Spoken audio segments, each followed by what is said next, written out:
Election finance laws broken, but a union and the Liberals walk away scot-free. Well, the gall of the Liberals is unbelievable. On the same day, they announced formally that they will repeal two union bills, one on transparency, one on secret ballots.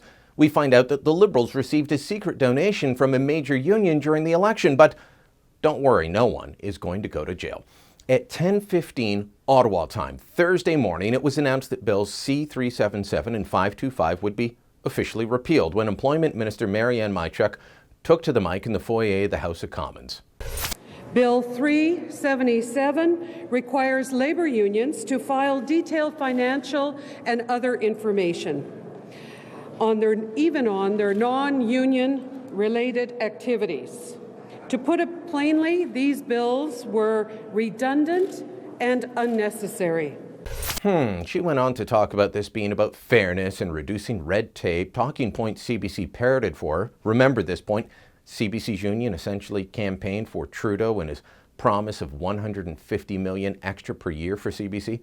But why wouldn't we want to see into the books of the union? So could it be that they want to block this because we might find more evidence of malfeasance like we find here in this document? This, ladies and gentlemen, is a compliance agreement between the Commissioner of Canada Elections and Local 527 of the Plumbers and Pipefitters Union out of Waterloo, Ontario. We found out about it due to a news release posted at 10:56 in the morning. The minister is up speaking on making life easier for union bosses at 10:15. We find out about a secret deal at 10:56. The same news release landed in my email inbox at 11:36. This is about an hour after the minister's news conference ending transparency for union funding. I mean, for goodness sakes, it looks like they're even helping the Liberals with their communication strategy now. We couldn't even question the minister on this because nobody knew. Deal had been signed weeks ago, though. Let me explain what this all means. See, it seems the union, Local 527 of the Plumbers and Pipefitters, made an illegal donation to the Liberals, but rather than the union or the Liberals being prosecuted for this, they're just admitting they did something wrong and everyone gets to walk away. We don't have to imagine, oh, what would happen if this were the Conservative Party or a Conservative MP? We know. They would have had their offices raided with media cameras in tow. They would have had details of the investigation leaked to the media before the MP or the party knew anything was even going on. There would have been charges and a court case, plenty of public attention. But the Liberals and union, illegal donations, let's just sign a nice piece of paper and say no one's going to do this again. Here's what happened. Back on the 15th of September, middle of the election campaign, Justin Trudeau was visiting a union-run training facility to make an announcement about trades. The union paid 23 workers to show up and stand behind Trudeau and show their support. That is in effect a donation, because in exchange for that, each worker was paid $100 to be there, cheer on the Liberal leader. You can see them here in this video from the time. So why aren't they being charged with breaking the law? Why not charge the union? By my count, there are three laws or three sections of the law that were broken here. A union made a donation to a political party. The donation was made in such a way that they were donating through other people.